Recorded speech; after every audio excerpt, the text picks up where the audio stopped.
Hello बच्चों, आनंद competitive classes के math session में आपका स्वागत है। बच्चों, अभी तक हम लोग देख रहे थे एलसीएम और एचसीएफ का टाइप 11 तक। तो आज हम लोग जिस टाइप की शुरुआत करेंगे वो कौन सा टाइप है? टाइप 12।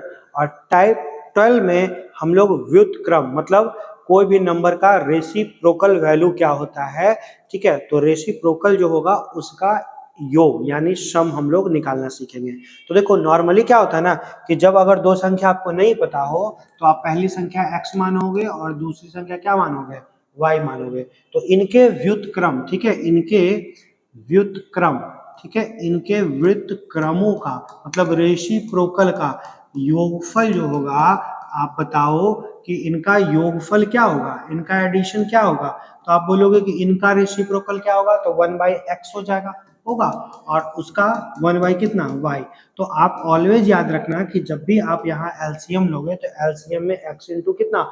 y हो जाएगा, और ऊपर में फिर वही x प्लस वाई हो जाएगा।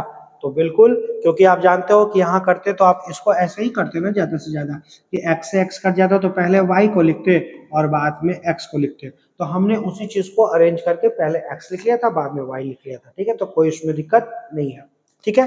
तो यहां से समझने वाली बात क्या है कि कभी भी दो संख्याओं का, ठीक है, कितने?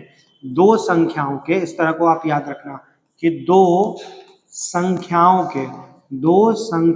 के, ठीक है, व्युत्क्रम का योगफल जो होता है वो क्या होता है?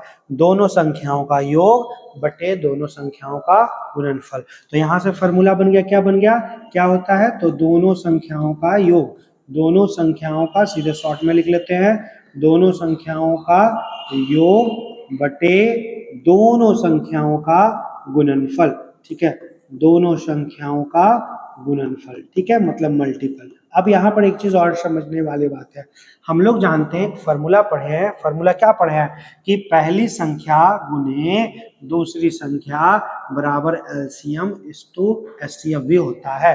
तो इसका मतलब यहाँ पर गुणनफल की जगह पर हम लोग एलसीएम इंटू एचसीएफ लिख सकते हैं, तो बिल्कुल लिख सकते हैं। तो यहाँ से इसकी जगह पर हम लोग और एक फॉर्मूला बोल सकते हैं कि दोनों संख्याओं के व्युत्क्रम का योगफल बराबर क्या होता है? दोनों संख्याओं का शॉर्ट में लिख लेते हैं, दोनों संख्याओं का योग और बटे बटे क्या? एलसीएम इंटू एचसीएफ भी होता है। तो आपका फॉर्मूला ये हो गया, नहीं तो आपका फॉर्मूला ये हो गया, ठीक है। अगर फॉर्मूला याद रखोगे तो कभी भी पेन नहीं उठाना पड़ेगा। तो इसमें दो तरह का सवाल होगा, कैसे? एक जगह गुणनफल ही दिया हुआ रहेगा और दूसरा जगह गुणनफल की जगह पर एलसीएम और आपका एचसीएफ दिया हुआ रहेगा। तो आप इजिली इन प्रश्नों को बना सकते हो, कहीं से इसमें इशू नहीं है। मतलब कभी भी दो संख्याओं के व्युत्क्रम का अगर इसका योगफल आपसे पूछेगा तो आपका यही वैल्यू आंसर होगा। लेकिन अगर गुणनफल नहीं दिया हुआ हो तो उसके जगह पर एलसीएम इंटू एचसीएफ भी हो जाएगा। क्यों? क्योंकि फॉर्मूला होता है कि दोनों संख्याओं का गुणनफल लसा गुने मशा के एलसीएम इंटू एचसीएफ के बराबर होता है। तो बहुत इजी है, हम लोग बढ़ते हैं क्वेश्चन पे। देखिए क्वेश्चन क्या कह रहा है, दिया हुआ है कि दोनों संख्याओं का योगफल दिया हुआ है कितना? 12, और गुणनफल दिया हुआ है 35।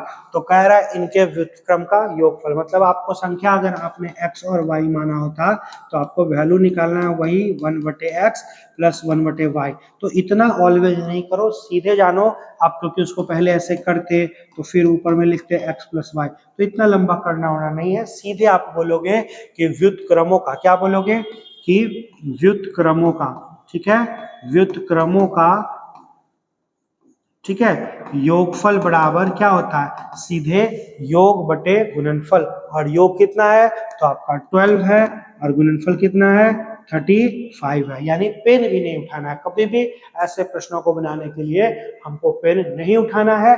आप अब ध्यान रखना कि अगर ऊपर नीचे किसी खास अंक से कटेगा तो काट देंगे, और अगर नहीं कटेगा तो यही जो मान होगा यानी योगफल बटे गुणनफल ही होता है। यानी ऑप्शन नंबर बी जो होगा इस प्रश्न का राइट आंसर होगा। और बी का वैल्यू देखो दिया हुआ है आपका ये, ठीक है, आपका बहुत क्लोज करके लिख दिया है, इसलिए आपको समझने में थोड़ा सा दिक्कत हो रहा होगा, बाकी कहीं से कोई दिक्कत नहीं है। तो हम लोग बढ़ते हैं नेक्स्ट क्वेश्चन पर। अब आप पेन नहीं उठाना, सीधे देखो क्या पूछ रहा है, व्युत्क्रम का योगफल। तो आप बोलोगे कि व्युत्क्रम का योगफल बराबर क्या होता है, तो सीधे योग बटे गुणनफल, यानी आप बोल सकते हो सम बटे मल्टीपल, है ना।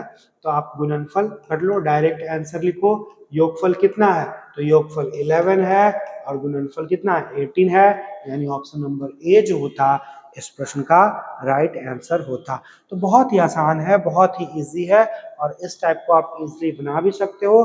तो चलते हैं थर्ड क्वेश्चन पे। देखो थर्ड क्वेश्चन में क्या दिया, योगफल 12 है, गुणनफल 32 है। तो यहाँ पर सीधे व्युत्क्रम का योगफल 12 बटे 32 होगा, लेकिन जहाँ कटेगा वहां काटेंगे। कुछ बच्चे यही रख देते हैं तो गलती भी हो सकता है। 2 से कितनी बार में, तो 6 बार में, और 2 से कितनी बार में, तो 16 बार में, फिर 2 से कितना 8, है ना, सॉरी 2 से कितना, तो 3। आप 2 से मत काटो, आप चाहो तो 4 में से भी काट सकते थे, यानी इतना करने की जरूरत नहीं थी, सीधे यहाँ पर 12, है ना। 12 बटे 32, तो 4 से 3 बार में और 4 से 8 बार में। देखो कैलकुलेशन जो है ना वो आप आराम से करोगे तो मुझे उम्मीद है कि आपसे कभी गलती नहीं होता है। आप इजली कैलकुलेशन, आराम और शांति का चीज है, आप इजली बना सकते हो। 3 बटे 8 यानी ऑप्शन नंबर सी जो होता इस प्रश्न का राइट आंसर होता। तो बढ़ते हैं क्वेश्चन नंबर 4 की ओर। क्वेश्चन नंबर 4 क्या कह रहा है, योगफल दिया हुआ 15 और गुणनफल दिया हुआ 54 और वही चीज पूछ रहा है दोनों के व्युत्क्रम का योगफल क्या होगा। तो मेरा आंसर 15 बटे 54, और चूंकि दोनों 3 से कट रहा है कितना 5 टाइम्स में और 3 से 18 टाइम्स में, यानी कटकर 5 बटे 18, इसका ऑप्शन नंबर ए जो होगा वो राइट आंसर होगा। तो बहुत इजी है, बहुत सिंपल है। मुझे उम्मीद है कि आप इन प्रश्नों को बना सकते हो। मेन इसमें कंफ्यूज करता है जब इसके जगह एलसीएम और एचसीएफ देता है। यहाँ देखो नहीं कंफ्यूज करेगा, योगफल वही 12 है और गुणनफल वही 27 है, तो 3 से 4 टाइम और 3 से आप काट सकते हो ना कितना 9 टाइम्स में। तो आप इजिली कर सकते हो कि 4/9 जो होगा इस प्रश्न का आंसर होगा ऑप्शन नंबर बी। ठीक है, तो ये वाला दिक्कत नहीं करता, दिक्कत करता है एलसीएम और एचसीएफ वाला।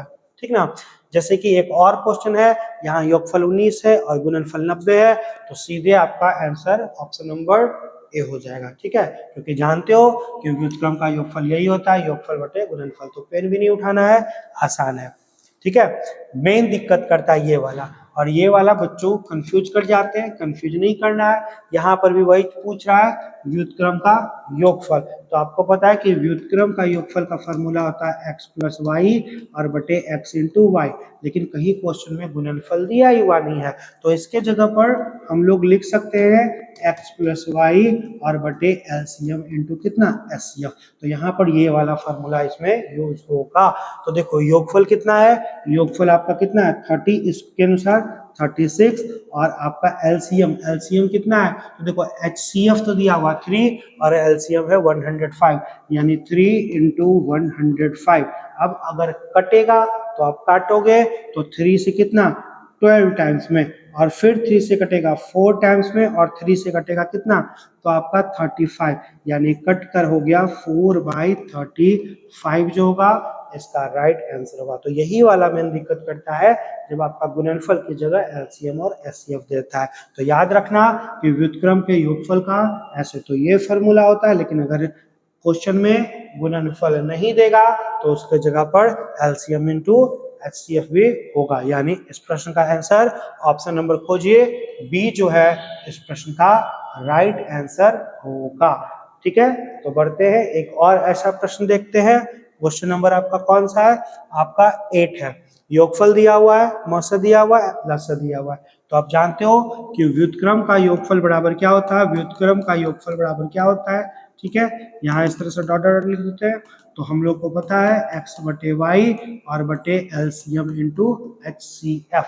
अब आपको बस इसका मान ही तो रखना है, मान रख लो। योगफल कितना 27, एलसीएम कितना 3, एचसीएफ कितना 60, कटेगा काट लोगे 3 से 9 बार में, फिर 3 से 3 और फिर 3 से 20, यानी आपका जो राइट आंसर होगा वो 3/20 राइट आंसर होगा। तो बहुत ही इजी है, बहुत ही आसान है और आप इजी इन प्रश्नों को बना सकते हो। खोज लीजिए, तो देखिए आपका ऑप्शन नंबर सी जो है वो बिल्कुल आपका सही है, ठीक है। और बहुत क्लोज वैल्यू दे दिया, इसलिए शायद आपको दूर से नहीं भी दिख पा रहा होगा, लेकिन आप इजिली बना सकते हो, कहीं से इसमें दिक्कत नहीं है। हम लोग बढ़ते हैं आगे। क्वेश्चन नंबर 9 में बिल्कुल उसी तरह का है। आपको योगफल दिया हुआ कितना 60 और एलसीएम और एचसीएफ भी दिया हुआ है। आप इजिली कैलकुलेट कर लोगे। 12 से 5 टाइम और 5 से 15 टाइम्स, यानी मेरा आंसर 1/15 होगा, जो कि देखो यहाँ थोड़ा सा मिसप्रिंट है शायद कहीं पे, आप देख लो, आप इजिली बना पाओगे। क्या सही था? ठीक है। तो क्या गलत है? नहीं, हमने देखो यहाँ मिस्टेक कर दिया, यहाँ हम 75 लिख दिए जबकि एलसीएम 72 था। तो आप इसको सुधार लो फिर से, कोई बात नहीं, हम लोग इजिली बना सकते हैं। कभी कभी इसी तरह एग्जाम में भी बहुत आसान आसान चीज़ों में गलती होता है, लेकिन वहाँ पर आप पहले ये मान कर चलोगे कि नहीं क्वेश्चन सही होगा, तो एक बार उसको ट्राई जरूर करोगे। बाकी आपका योगफल 60 है, मसा 12 है और एलसीएम 72 था, मैंने 75 लिख दिया था, जिसके कारण गड़बड़ हो गया था। यानी आपका आंसर 5/72 होगा, जो कि आपका कौन सा ऑप्शन है? तो ऑप्शन नंबर डी है। देखिए ऑप्शन नंबर डी जो है यही है 5/72। तो आप इजिली बना सकते हो। और इसमें एक और प्रश्न है, क्वेश्चन नंबर 10 है। आप, मुझे उम्मीद है कि आप इसको बना सकते हो और इसका आंसर बता सकते हो, ठीक है। तो काइंडली इस प्रश्न का आंसर आप मुझे कमेंट्स बॉक्स में जरूर बताना, और मुझे उम्मीद है कि आप इजिली ऐसे प्रश्नों को बना सकते हो। Okay, thank you.